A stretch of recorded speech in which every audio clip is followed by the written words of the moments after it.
Okay, here's the deal.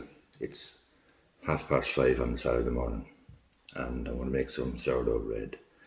So these are sourdough starters. That basically means that this, you can see there is a scrunchie here. This is a hair scrunchie. Before I went to bed last night, that is the level up to the scrunchie of where this starter was.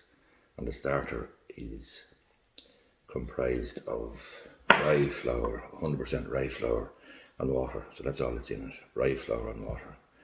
That was up to the scrunchie last night before I went to bed. Now it's doubled in size. The level is up to here. This is another starter I have, sourdough starter. This is an Evan Maguire recipe. It's got wholemeal flour, white flour and rye flour in it. Again, last night when I went to bed, it was up to the scrunchie. But now at 5:30 on a Saturday morning, it's doubled in size. That's ready to bake, or ready to use rather, in my baking sourdough bread today. So I'm going to bake a couple of loaves of sourdough bread. This one then is a slightly different ballgame. This is a bit of a disaster, quite frankly. I don't know what I'll do with that. I might throw it out. That's a separate approach to taking. It's called a levain. It's made from a starter combined with flour, combined with water and left overnight, but I'm not sure what I'm going to do with that. So that's basically how you make a sourdough starter, flour and water, and you takes a week or a fortnight or whatever to make it. And when it's ready to go, when it's ready to be active, or when it's ready to be used in the bread, in the baking itself, it must be active. And you know that it's active by the expansion size of the sourdough puffing up in the jar or in the container, and the air bubbles or the bubbles in it. So the bubbles are indication of gases being thrown off by the bacteria, whatever that was. That's what causes it to rise. So that's it. 2 sourdough starters. Both of them will be used this morning in the baking, and we'll see what sort of bread we get later on. But to make the starter, and if you start with this one, the Rye Sourdough Starter, all you need is bread, or is flour and water. And if you go to a YouTube channel called Bake with Jack, you'll see it's a very good channel for baking bread and getting started with baking bread and getting started with sourdough bread. So anyway, we'll have a look later on and see how the bread turns out, but I have to go and bake it now. But at least I know that 2 out of 3 starters are ready to go. The third one, I'm not sure to say what I'm going to do with it. Okay, so this is one of the breads, one of the doughs. I need to leave that sit there now for about an hour and a half or thereabouts. Then we need to stretch and fold this one, so I'm going to stretch and fold this dough. Basically all you do is stretch it up like so.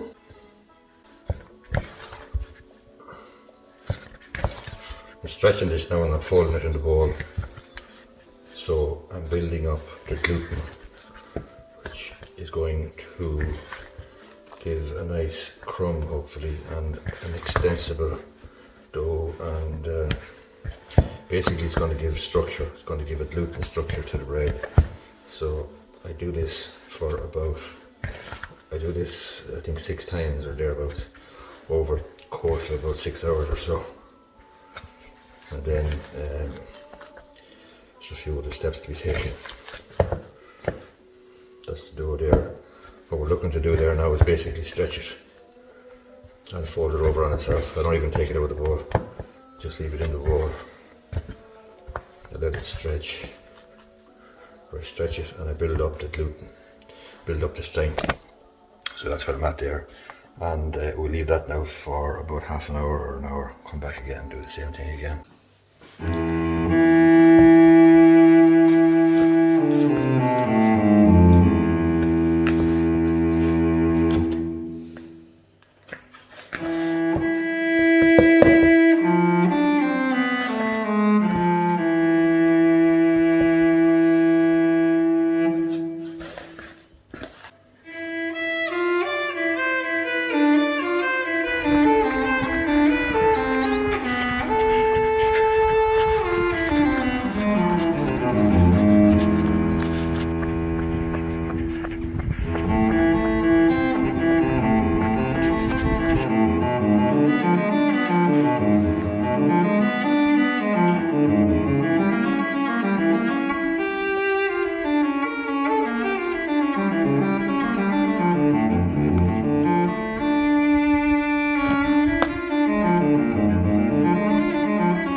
started, Pat? People on YouTube.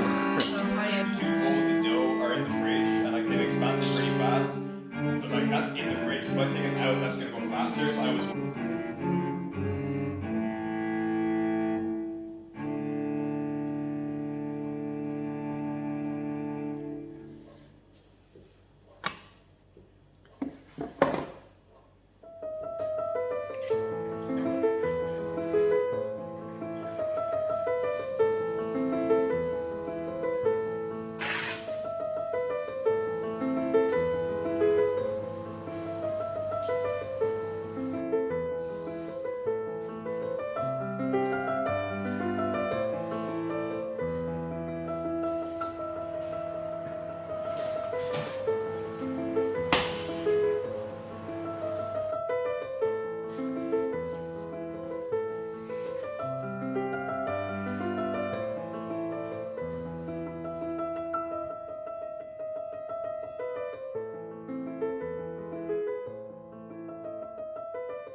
Okay, so I've had the dough in the refrigerator overnight. I have 2 doughs, this small one and this bigger one here, and I've got to get them ready now for a final proofing, which will take between half an hour and an hour, and I've got to shape them first, so that's what I'm doing now. But as I said, they've been in the fridge overnight proofing, but you put them in the fridge in order to retard the proofing process, which is supposed to lead to a more complex taste of the bread, because it allows the bacteria and so on, in the gluten and so on, to develop in a way that it builds maximum taste and flavour but doesn't overproof. And that's the whole idea of putting it in the fridge, to prevent overproofing and to retard it. So I'm going to shape these 2 now and then just leave them for about an hour for a final proof.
Anyway, that's the end of the baking now for this weekend.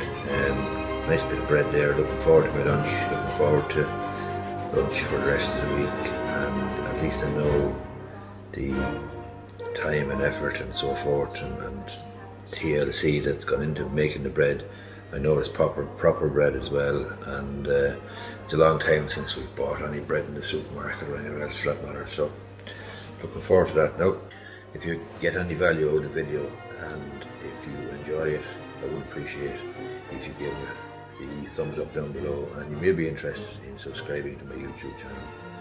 On my YouTube channel I deal with all aspects of Irish law, and I deal with other stuff as well from time to time when the fancy takes me, and obviously baking the bread sometimes is the topic. So anyway, as I say, if you liked the video, give it a thumbs up down below. Thanks a lot.